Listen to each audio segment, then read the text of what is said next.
నమస్తే.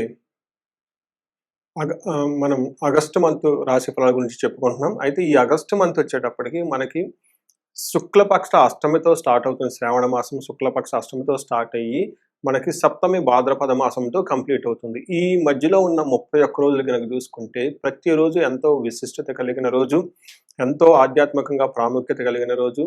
ఎన్నో గనక మనం గనక వ్రతాలు, నోములు ఇవన్నీ చేసుకుంటే ఎంతో ఫలితం వచ్చేస్తుంది. తద్వారా మనకి విశేషమైన ధన ప్రవాహము, ఐశ్వర్యము, తర్వాత ఎలాంటి మధ్య భార్యాభర్తల మధ్య ఎలాంటి గొడవలు, తర్వాత మనస్పర్ధలు ఉన్నా గాని అవన్నీ రాటానికి ఎన్నో రకమైన ముఖ్యమైన పండగలు ఇవన్నీ ఉన్నాయి.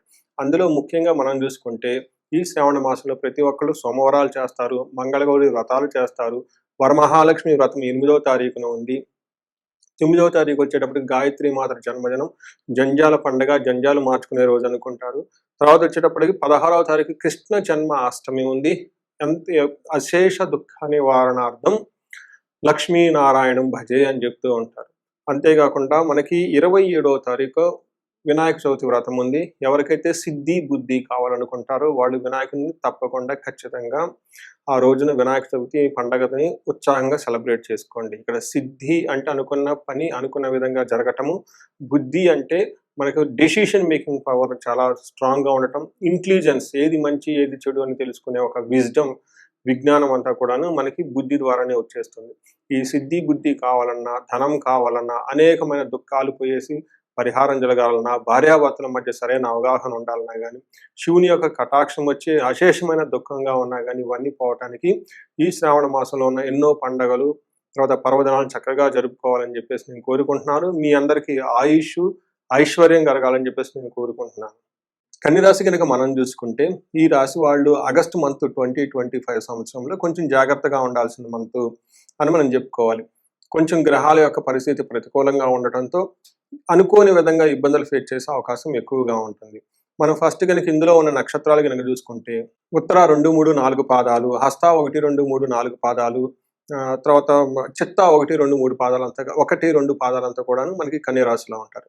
పేరు బలం గనక మనం చూసుకుంటే వీళ్ళకి టో, పా, పీ, పు, షం, నా, టా, పే, పో ఈ అక్షరాలంతా కూడాను మనకి కన్య రాశిలో ఉంటారు. మనం గ్రహ యొక్క స్థితిని బట్టి గనక చూసుకుంటే, ఆగస్టు 17న సూర్యుడు మారుతూ ఉన్నారు సింహరాశిలోకి. తర్వాత బుధుడు వచ్చేటప్పటికి కర్కాటక రాశిలో జూలై 22వ తారీఖున మారుతూ ఉన్నారు. తర్వాత మనకి శుక్రుడు వచ్చేటప్పటికి 26వ తారీఖు, జూలై 26వ తారీఖు మిథున రాశిలో మారుతూ ఉన్నారు. తర్వాత కుజుడు వచ్చి మనకి 28వ తారీఖున కన్య రాశిలో మారుతూ ఉన్నారు. ఈ యొక్క గ్రహాల యొక్క స్థితిని గట్టిగా మనం గనక చూసుకుంటే, కన్య రాశి వారికి ఎలా ఉందో చూద్దాం. కన్య రాశి గనక మనం చూసుకుంటే, లఘు గోచారము, సూక్ష్మ గోచారం ప్రకారం గనక మనం చూస్తే, వీళ్ళకి ధనచ్ఛేదం, శత్రుపీడం, కలహం. ధనచ్ఛేదం, శత్రుపీడం, కలహం. కానీ పుష్టిగా ఉండే అవకాశం ఎక్కువగా ఉంటుంది. ఇది కూడా కొంచెం అంత యావరేజ్‌గా ఉందని మనం చెప్పుకోవచ్చు. అంటే ఈ ప్రకారం గనక చూసుకుంటే ఇలా విపరీతంగా ధనం ఖర్చయ్యే అవకాశం ఎక్కువగా ఉంటుంది. శత్రువుల పీడ చాలా ఎక్కువగా ఉంటుంది. వృధాగా గొడవలయ్యే అవకాశం ఎక్కువగా ఉంటుంది. తర్వాత హెల్త్ కూడా మీకంత సహకరించదు అని మీరు తెలుసుకోవాలి. మనకి 12వ ఇంట్లో గనక సూర్యుడు ఉంటే, అంటే ఆగస్టు 17th తర్వాత నుంచి మీకు ఆల్మోస్ట్ సెప్టెంబర్ 17th వరకు చాలా కేర్‌ఫుల్‌గా ఉండాల్సిన టైం. ఎందుకంటే సూర్యుడు 12వ ఇంట్లో ఉండటం వల్ల మనకేమని చెప్తారంటే జాబులు కోల్పోయే అవకాశం ఎక్కువగా ఉంటుంది.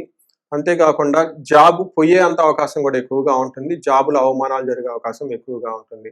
మనకి సంస్కృతంలో మహర్షులు ఏం చెప్తారంటే, స్వస్థాన నాశనం చైవ బంధురోగ ధన వ్యయః ప్రాణపర్యంతమాపత్తిం అవమానం వ్యయే రవు అని చెప్తారు. అంటే 12వ ఇంట్లో గనక సూర్యుడు ఉంటే స్వస్థాన నాశనం చైవ, ఇప్పటిదాకా మీరు కష్టపడి కష్టపడి సంపాదించుకున్న మీ యొక్క పదవి, పొజిషన్ కోల్పోయే అవకాశం ఎక్కువగా ఉంటుంది. బంధురోగ, బంధువులకు ఎవరికన్నా రోగాలు వచ్చే అవకాశం ఎక్కువగా ఉంటుంది. విపరీతంగా ధనం కూడా ఖర్చు అయ్యే అవకాశం ఎక్కువ ఉంటుంది. అంతేకాకుండా ప్రాణ పర్యంతం ఆపత్తిం, ఆపత్తులు అంటే ట్రబుల్స్ వచ్చేస్తాయి. ప్రాణం పోయే అంత ట్రబుల్స్ వచ్చే అవకాశం ఎక్కువగా ఉంటుంది. అవమానం జరిగే అవకాశం కూడా ఎక్కువగా ఉంటుంది. నాకు చాలా మంది కాల్స్ ఈ టైప్ సిచ్యువేషన్స్ జనరల్‌గా వస్తూ ఉంటాయండి. 12వ ఇంట్లో రవి ఉన్నప్పుడు జనరల్‌గా వాళ్ళు జాబ్ కోల్పోవటం, ఉన్న ప్రాజెక్ట్ పోవటము, ఆన్ బెంచ్‌కి రావటము, లేదంటే ఇంకా మనకి చెప్పాలనుకుంటే అవమానం, విపరీతమైన అవమానం వస్తుంది. ఎప్పుడైతే మనం జాబ్ కోల్పోయామో, లేదంటే సమాజంలో ఉన్న ప్రాజెక్ట్ కోల్పోయామో, లేదంటే అప్రైజల్‌లో చాలా బ్యాడ్ పొజిషన్‌లో ఉన్నారనుకోండి, అవమానంగా ఫీల్ అవుతారు. బాగా మీకు జాబ్ ఎన్నుముకగా ఎవరికైతే ఉంటుందో, వాళ్ళకి సహకరిస్తుంటుందో, జాబే ముఖ్యం అనుకో వాళ్ళ లైఫ్‌లో ఎవరైతే ఉంటారో, ఇలాంటి వాళ్ళకి జాబు పోవటంతోటి ప్రాణాలు పోయినట్లు ఫీలింగ్ కూడా వచ్చే అవకాశం ఎక్కువగా ఉంటుంది. ఇది గమనించుకోవాలి. అయితే మీకు రోగాలేమన్నా ఉంటే తగ్గే అవకాశం ఎక్కువగా ఉంటుంది. మీకు శత్రువులు ఉంటారు కానీ వాళ్ళైతే మిమ్మల్ని అయితే ఏమీ చేయలేరండి. ఇది గమనించుకోవాలి.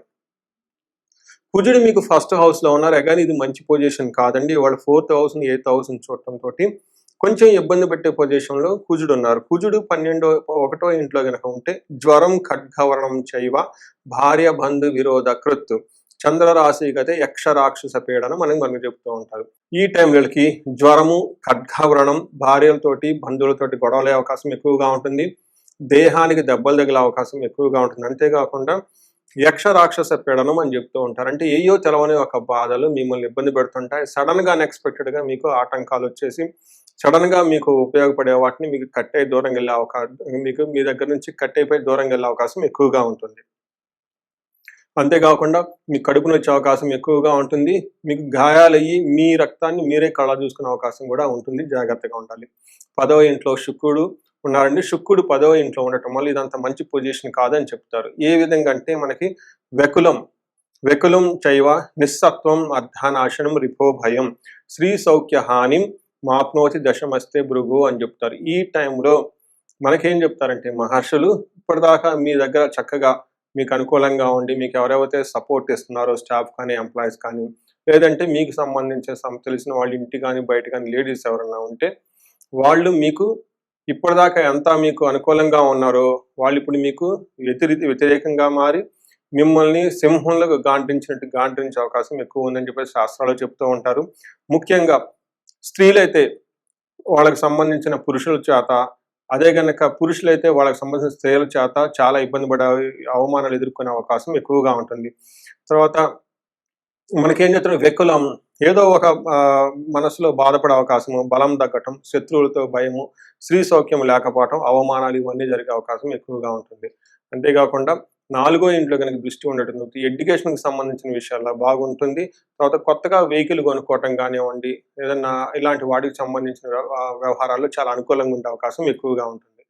సో ఇప్పుడు చూశారు కదండీ 3 యొక్క గ్రహాలు ఏది వాళ్ళకి అంత అనుకూలంగా లేకపోవటంతో ఈ రాశి వాళ్ళు కొంచెం జాగ్రత్తగా ఉండాల్సిన టైం అని చెప్పేసి మీరు గమనించుకోవాలి.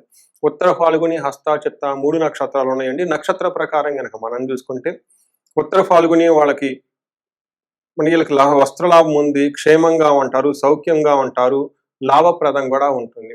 కానీ వీళ్ళకి మృత్యు భయము, మరణం అని 2 చూపిస్తూ ఉంటుంది.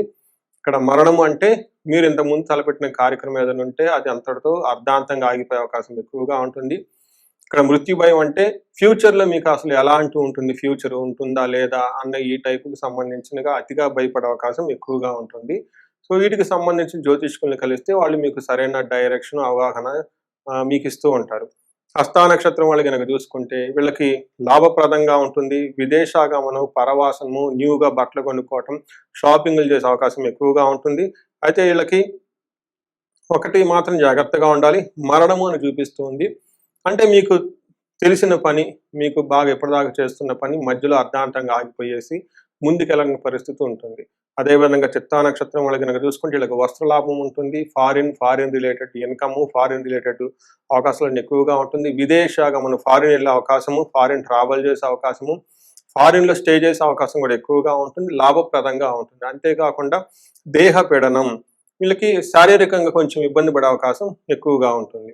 మరి ఉత్తర ఫాల్గుని వాళ్ళకి పశునాశనం అని చెప్పుకోవాలి. ఎవరికైనా గనక వ్యవసాయం చేసే వాళ్ళు ఉంటే, లేదంటే ఎంప్లాయీస్ కానీ ఎవరైనా ఉంటే వాళ్ళకి బాగా సపోర్ట్ ఇచ్చే కారు కానివ్వండి, వెహికల్స్ కానీ, ఇంట్లో ఎలక్ట్రానిక్ వస్తువులు కానీ, ఇలాంటి వాటికి సంబంధించిన వస్తువులు మీకు ఉపయోగం లేకుండా పడిపోయి ఇబ్బంది పెట్టే అవకాశం ఎక్కువగా ఉంటుంది. చిత్తా నక్షత్రం వాళ్ళు గనక చూసుకుంటే అగైన్ ధననాశనం వీళ్ళకి విపరీతంగా ఉంది. అనుకోని విధంగా ధనం కోల్పోయే అవకాశం ఎక్కువగా ఉంది. సో చూశారు కదండీ నక్షత్రాల ప్రకారం ఎలా ఉందో మీరు తెలుసుకున్నారు. సో ఈ రాశి వాళ్ళకి గనక చూసుకుంటే మీరు ఖచ్చితంగా మహామృత్యుంజయ మంత్రాన్ని నిరంతరం జపించుకోవాలి. అమృత మృత్యుంజయ పాశుపత అభిషేకం చేసుకోవాలి. వీలైతే ఇంకా మన్యు పాశుపత అభిషేకాన్ని ఖచ్చితంగా చేసుకోవాలి.